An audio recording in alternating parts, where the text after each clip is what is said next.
Good morning students. Welcome back in business studies class.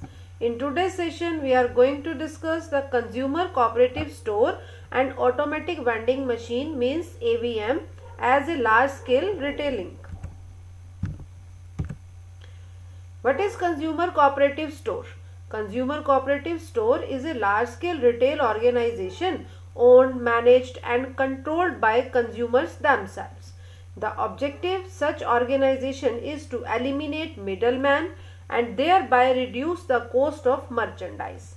Consumer cooperative store deals all types of consumer goods of daily use such as groceries, stationery, utensils, dress materials, etc. It purchases goods in bulk and sell in small lots to consumers. The profit earned by them are utilized to declare bonus to members and strengthen the general reserve and general welfare funds or similar funds for social and educational benefit of the members. Yes बेटा, consumer cooperative store real में क्या होते हैं, जो consumers के द्वारा ही चलाए जाते हैं. उनका मैनेजमेंट, उनकी सारी daily activities, day to day working जो है उन सबको कौन मैनेज करता है? कंज्यूमर्स ही मैनेज करते हैं. कंज्यूमर कोऑपरेटिव स्टोर का जो बेसिक थीम होता है वो ये होता है कि उन्होंने मिडल मैन को बीच में से एलिमिनेट कर देना है. वो डायरेक्ट प्रोड्यूसर से बल्क में गुड्स परचेज करते हैं, कंज्यूमर को उनकी नीड के अकॉर्डिंग स्मॉल क्वांटिटीज में गुड्स सेल करते हैं. कंज्यूमर्स को बल्क में गुड्स जो परचेज की थी उन्होंने प्रोड्यूसर से कम कॉस्ट पर वो परचेज करते हैं और उसी ही कॉस्ट में बिल्कुल लिटिल बिट सा प्रॉफिट ऐड करके कंज्यूमर को वो गुड्स प्रोवाइड की जाती हैं. यानी कि कंज्यूमर को जो गुड्स जनरल सेलर्स जो होते हैं जिस प्राइस पर मार्केट में गुड्स सेल करते हैं, कंज्यूमर कोऑपरेटिव स्टोर उससे कम प्राइसेस पर गुड्स जो हैं वो कंज्यूमर्स को सेल करते हैं, क्योंकि बीच में मिडल मैन नहीं होते और कोऑपरेटिव स्टोर्स जो हैं वो प्रॉफिट अर्न करने के लिए एस्टैब्लिश नहीं किए जाते हैं. कोऑपरेटिव स्टोर्स बिल्कुल मिनिमम सा प्रॉफिट कंज्यूमर से चार्ज करते हैं, जो उन्हें अपनी डेली जो कोऑपरेटिव स्टोर का जो मैनेजमेंट करने के लिए जितना मनी चाहिए सिर्फ उसके लिए ही रिक्वायर्ड होता है, उसी के लिए सफिशिएंट होता है. कोऑपरेटिव स्टोर का जो सिस्टम है प्राइस सेटिंग का, उसमें कहीं पर भी ऐसा नहीं होता कि हमने हायर प्रॉफिट चार्ज करने हैं और हमें उससे जो है कस्टमर से हाई प्राइसेस के ऊपर गुड सेल करनी है. ऐसा कुछ भी नहीं होता. वहाँ पर कंज्यूमर से बिल्कुल लिटिल बिट जो है वो प्रॉफिट्स जो हैं वो अर्न करते हैं, ताकि वो अपनी जो स्टोर है, जो उनका कोऑपरेटिव स्टोर है, उसके डेली एक्सपेंसेस जो हैं वो अर्न कर सकें. ठीक है, जैसे वहाँ के इलेक्ट्रिसिटी बिल हैं, अगर कोऑपरेटिव स्टोर की बिल्डिंग रेंट पर है तो रेंट भी पे करना है. ठीक है, कोई अगर एम्प्लॉई जो है उसे सैलरी देनी है तो उसकी सैलरी भी वहाँ से जो है वो निकाली जाएगी. कोई स्टेशनरी के एक्सपेंसेस हैं, कोई अदर वाटर सप्लाई के एक्सपेंसेस पे करने हैं. तो इस तरह के डेली एक्सपेंसेस को पे करने के लिए बिल्कुल लिटिल बिट सा प्रॉफिट कस्टमर से चार्ज किया जाता है, ताकि इन सभी एक्सपेंसेस को कोऑपरेटिव स्टोर्स के जो ओनर्स हैं, यानी कि जो मैनेज कर रहे हैं कोऑपरेटिव स्टोर को पर्सन्स, उसके जो मेंबर्स हैं, ठीक है, वो ये सब जो है एक्सपेंस फुलफिल करने में कैपेबल हो सके. ठीक है, अगर कुछ उसके बाद भी ये सारे एक्सपेंस डेली रूटीन के एक्सपेंस पे करने के बाद अगर कुछ फंड्स उनके पास रह जाते हैं बैलेंस में, तो उन फंड्स को यूटिलाइज किया जाता है जनरल रिजर्व की फॉर्म में. ठीक है, और वो बाद में जो मेंबर्स अपनी बहुत अच्छी सर्विसेज प्रोवाइड करते हैं कोऑपरेटिव स्टोर्स को, उन मेंबर्स को बोनस दिया जाता है, उनके लिए कुछ गिफ्ट्स दिए जाते हैं कि वो बहुत अच्छी सर्विसेज फ्री ऑफ कॉस्ट जो है वो अपने कोऑपरेटिव स्टोर को प्रोवाइड कर रहे हैं. या फिर उस मनी का यूज़ सोसाइटी के किसी जो है मतलब अच्छे काम के लिए किया जाता है. कहीं पर कोई वाटर कूलर डोनेट कर दिया जाता है कोऑपरेटिव स्टोर की तरफ से. ठीक है, तो या फिर जो पुअर चिल्ड्रन हैं उनकी एजुकेशनल फैसिलिटीज़ जो है उन्हें प्रोवाइड की जाती हैं. तो कोऑपरेटिव स्टोर इस तरह के एजुकेशनल बेनिफिट्स भी जो हैं सोसाइटी को प्रोवाइड करते हैं. The minimum number of members to form a consumer cooperative store is 10. The capital is for this store is raised by the issue of shares to its members. The elected managing committee manages day-to-day activities. Each member has single vote irrespective of the number of shares held by them. Very important है बेटा, 1 mark के point of view से. Consumer cooperative store में maximum members की कोई limit नहीं है, but minimum members की लिमिट है, दैट इज 10। और जो मेंबर्स हैं वो उसमें कैपिटल इन्वेस्ट करते हैं, लेकिन हर मेंबर को 1 वोट जो है कास्ट करने का ही राइट होता है, ठीक है, चाहे उसने कितनी ही कैपिटल वहां पर इन्वेस्ट क्यों ना की हो। अगर कम कैपिटल इन्वेस्ट की है तब भी हम 1 वोट कास्ट कर सकते हैं, अगर ज्यादा कैपिटल इन्वेस्ट की है तब भी हम 1 वोट कास्ट कर सकते हैं, ठीक है। कैपिटल और वोटिंग राइट का जो है वो कोई रिलेशन नहीं होता, सभी मेंबर्स को 1 वोट का ही राइट होता है। दिस इज द एग्जाम्पल और image of food cooperative store. इसी तरह से बहुत से कोऑपरेटिव स्टोर हो सकते हैं, स्टेशनरी का हो सकता है, ग्रोसरी का हो सकता है, ठीक है, यूटेंसिल्स का हो सकता है। Come to the advantages of consumer cooperative store, easy formation. Any 10 people can come together to form a voluntary association and get themselves registered with the registrar of cooperative society bye completing certain formalities. बहुत ज़्यादा legal work, paper formalities यहाँ पर complete नहीं करनी होती, कोई भी 10 people मिलकर कोऑपरेटिव सोसाइटी का रजिस्ट्रेशन करवा सकते हैं। लिमिटेड लायबिलिटी, कोऑपरेटिव सोसाइटी के जो मेंबर्स हैं उनकी liability up to the capital invested तक ही होती है, कि जितना पैसा उन्होंने कैपिटल की फॉर्म में वहाँ इन्वेस्ट किया है वही उनकी लायबिलिटी है, उससे ज़्यादा वो कुछ भी उनको पे नहीं करना पड़ेगा। इकोनॉमीज ऑफ लार्ज स्केल, यहाँ पर बल्क में गुड्स परचेज की जाती हैं, ठीक है, जिसकी वजह से पर यूनिट कॉस्ट क्या हो जाती है, डिक्रीज हो जाती है।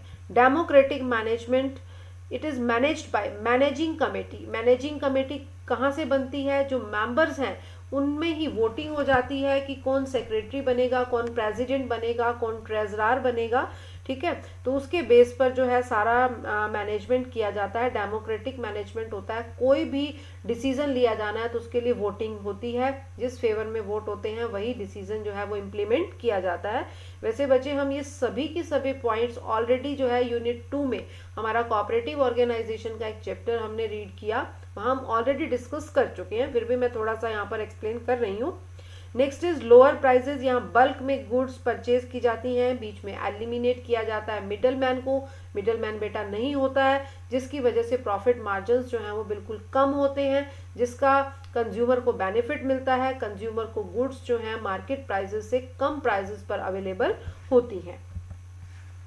Now come to the disadvantages of consumer cooperative store. First one is limited capital. अब कैपिटल यहाँ पर कौन इन्वेस्ट करता है, members of the cooperative society. और कोऑपरेटिव सोसाइटी के मेंबर्स के पास जितने फंड्स होते हैं वो फंड्स सफिशिएंट नहीं होते हैं कोऑपरेटिव स्टोर की ग्रोथ को लेकर, एक्सपेंशन को लेकर। इसीलिए कोऑपरेटिव स्टोर बहुत ज़्यादा अपने बिजनेस को एक्सपेंड नहीं कर पाते हैं, क्योंकि उनके पास फंड्स की क्या होती है, शॉर्टेज होती है। वैसे ये बात हमें सभी को पता है कि कोऑपरेटिव स्टोर्स को government time to time grant भी देती है, लोन भी देती है, लेकिन ये सब कुछ इतना इजी नहीं होता है कि कोऑपरेटिव स्टोर जल्दी से ग्रांट रिसीव कर पाएँ या बहुत इजी टर्म्स के ऊपर गवर्नमेंट से लोन ले पाएँ। इसके लिए बहुत सारी प्रॉब्लम्स उन्हें फेस करनी पड़ती हैं। Next is lack of initiative. जो मेंबर्स हैं वो मेंबर्स ही क्या करते हैं, सारा जो है वो इसका सारी एक्टिविटीज़ को डील करते हैं, सभी मैनेजमेंट के काम देखते हैं, ठीक है। इसीलिए उनको कोई, और यहाँ पर कोई प्रॉफिट अर्न करना जो है उनका मेन मोटिव नहीं होता है, तो यहाँ पर वो इनिशिएटिव भी नहीं लेते हैं, उनमें लैक ऑफ इनिशिएटिव रहता है, वो हार्ड वर्क नहीं करते हैं, ठीक है, क्योंकि यहाँ पर प्रॉफिट अर्न नहीं हो रहा होता। सभी जो है अपने अपने लेवल पर काम ज़रूर करते हैं, लेकिन एक प्रॉफिट अर्न करने की इंटेंशन से वो काम नहीं करते हैं, और कुछ भी नया यहाँ पर नहीं होता है जो अदर बिजनेस एक्टिविटीज़ में अदर बिजनेसमैन कर रहे हैं। Lack of business training. The people who manage the consumer cooperative store lacks expertise as they are not trained in running a business smoothly. ठीक है, वो एक परफेक्ट बिजनेसमैन नहीं होते हैं। बहुत सारे रिटायर्ड पर्सन मिलकर कई बार कोई कोऑपरेटिव स्टोर बना लेते हैं, ठीक है। तो अब वो उनकी जो वर्किंग है वो बहुत स्मूथली नहीं चल पाती है। क्यों नहीं चल पाती, क्योंकि वो ट्रेंड नहीं होते, उन्हें बिजनेस की कोई नॉलेज नहीं होती है और उन्हें कोई भी ट्रेनिंग प्रोवाइड नहीं करता, कोई एक्सपर्ट उनके पास नहीं होता। Next is insufficient management. The cooperative store are not managed by professional managers and may lead to its closure. Cooperative store जो है वो सक्सेस नहीं हो पाते हैं, क्यों? क्योंकि उन्हें मेंटेन करने के लिए, उनकी रनिंग को स्मूथली फास्टली चलाने के लिए वहाँ पर एक्सपर्ट्स नहीं होते हैं, प्रोफेशनल्स नहीं होते हैं।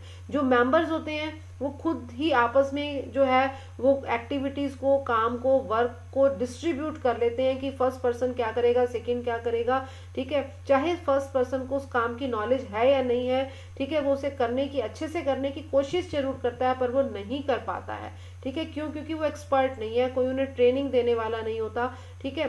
तो बहुत सारे एडवांटेजेस बेटा कंज्यूमर कोऑपरेटिव स्टोर्स को बियर करने पड़ते हैं।